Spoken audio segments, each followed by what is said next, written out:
Leslie, so Canadian Council of the Blind, Yes. Peterborough chapter. Yes. I, for one, know nothing about it, and that's why I wanted you. Fair. Please come in.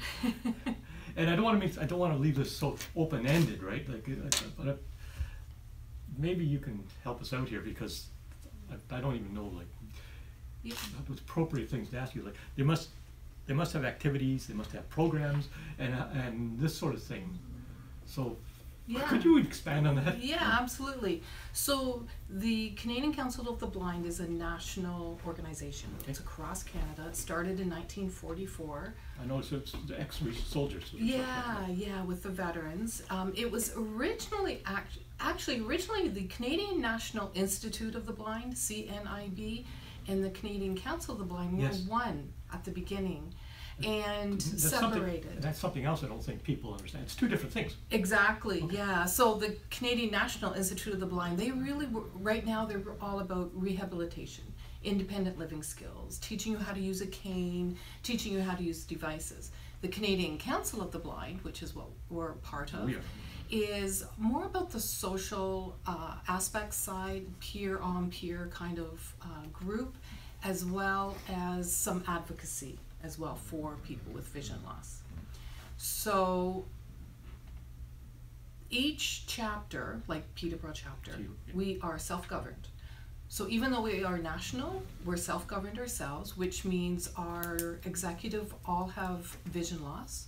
All of our members have some sort of vision loss. We do have volunteers that come and help us out or help us with driving. I want to get into that too, this whole topic. Yeah. So volunteers are well, without our volunteers, we really wouldn't exist as well, because they help us out so much. But because we're self-governed, we do the things that our group wants to do. So when it comes to activities, or whether they're physical activities or social activities, we do what our group would like to do and organize it ourselves. It's really, a lot of it is about empowerment. When you start to lose your vision, or if you tend to lose your vision, have lost your vision later, it is really easy to become a shut-in.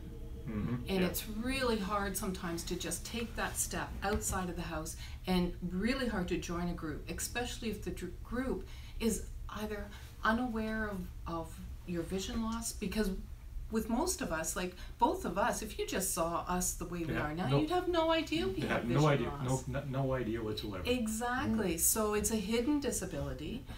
What gives me away now out on the street is Akira, because you see Akira and you know I have a guide dog. That now is what gives me away. But other than that, not that I'm trying to hide it, but we're about embracing it. We're about being part of the community and doing things for ourselves, and getting people out of their houses to come and join us in a safe, very proactive environment. They can safely ask questions. We've become friends with all of our members. We become close friends. And you learn so much from peers about any type of a situation you're in, or the way to do something. Do it differently, but... Yeah, so a lot of things that we do, we just do differently. We can do most things for ourselves, aside from maybe driving. Yeah. But we can still cook for ourselves. We can still take care of ourselves. We can still live independently as well. We do things a little bit differently, but we can still do them. We can still do it. Yeah. So, in Peterborough, how many members would you have, approximately? Well, in our group right now, we have 25 Okay. members and volunteers, and we've only been in existence for 3 years. In May, coming up, is actually our 3rd anniversary. Mm-hmm. So we're a new chapter of Canadian Okay. Council of the Blind.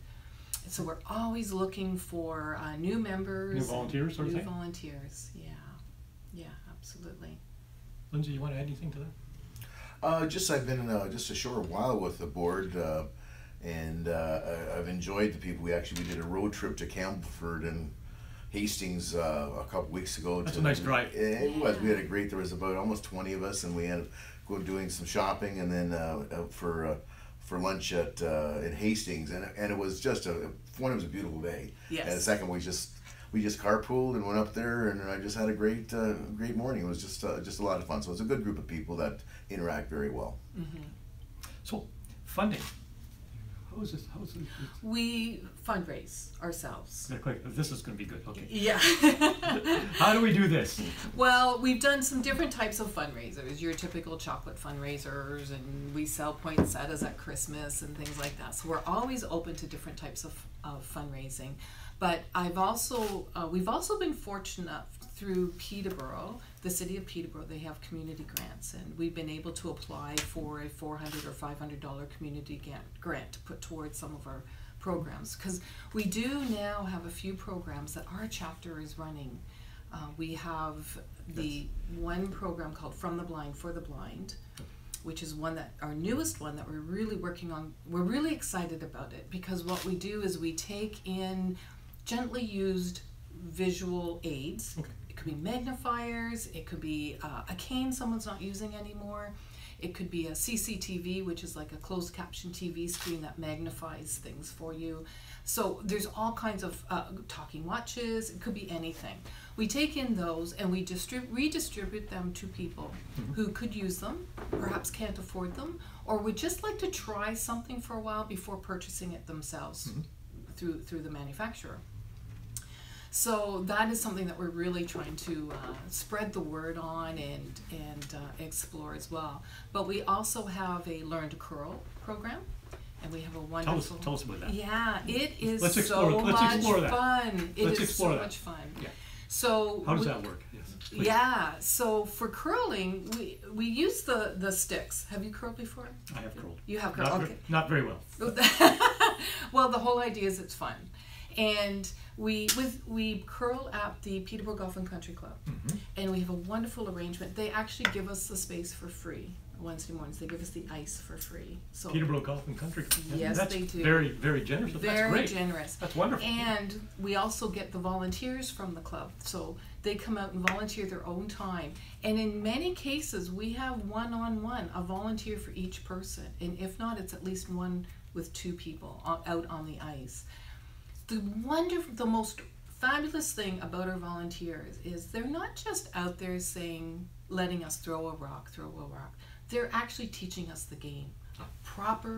They're proper coaches.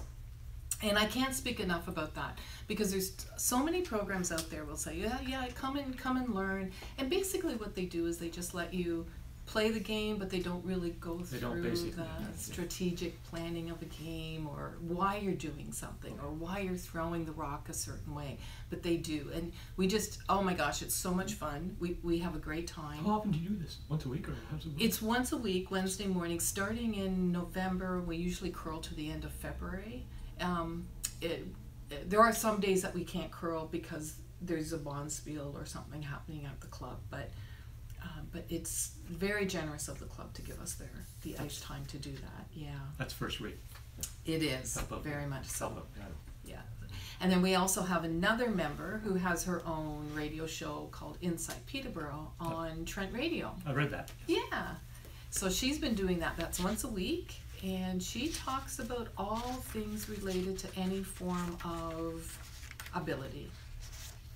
So it's not just for vision loss. It's she'll bring in different people from other organizations to talk to them about their programs. And I'm reading it. Devin Wilkins? Yes, Devin Wilkins. Yeah. And she's wonderful. She also has a guide dog. And Frankie. Yes. She's on Friday mornings 10 to 11? Yes, that will be changing for this summer to Monday afternoons, I believe, at 5 o'clock. They run a summer program versus the fall. This one was for the fall. I've never listened to it. I'm going to have to listen to it now. Yeah. She has different people on every week, one or two people every week. It's an hour-long show that she has. That should be an interesting person to talk to. Yeah, very much so. You've got other programs like Tying My Shoes. What's that? Well, that's with actually another organization called Council for Persons with Disabilities, and I volunteer for them as well.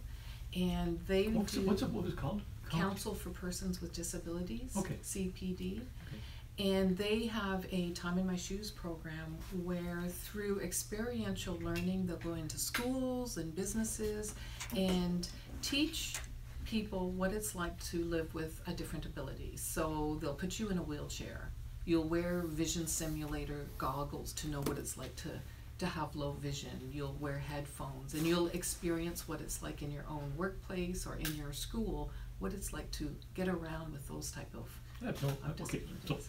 I have no idea this even existed, okay? Yeah. I wonder how many more are the people in the, they have no idea. They have no idea, and we're working really hard in trying in many different ways to get the word out, through, we have of course all the social media, Facebook, but you have to find out about these organizations in order to find out what they're doing, and sometimes that's the hard part. The thing with having a disability, until you have a disability, Mm-hmm. you don't really know about these other How would you, places how would because you, you go you have looking no for idea, them. how would you know? Exactly, and why would you? Unless you knew somebody or had a family member that all of a sudden lost their hearing or lost their eyesight, you'd have to go looking for the organizations that can help them, and that's how you find out about us. But we do participate in a lot of different community events so that we're trying to reach out that way to the rest of the community. The senior showcase coming up, it's in June 16th, I believe it is, and it's out at Fleming, the Wellness Senior Center. showcase. Senior showcase. They average about 1,000 people coming through in one day. Okay. And there's just booths set up. They have a non-for-profit section, and then they have a business section. And for example, Council for Persons with Disabilities will be there. Canadian Council of the Blind will be there. When's that held? I believe it's June 16th. June 16th, at Yeah. Fleming. At Fleming, yes, out at the Wellness Center. They've been holding that. It's put on by the Chamber of Commerce, Peterborough Chamber of Commerce. So you could get all your information through them about it. We are members, are we not? Mhm. Lindsay, you and I? Yeah. Yeah, Yeah. through the pro group, yeah. Okay. Yeah, so that would that actually is one way that we try to attend those, so that we try to reach out to the general population as well.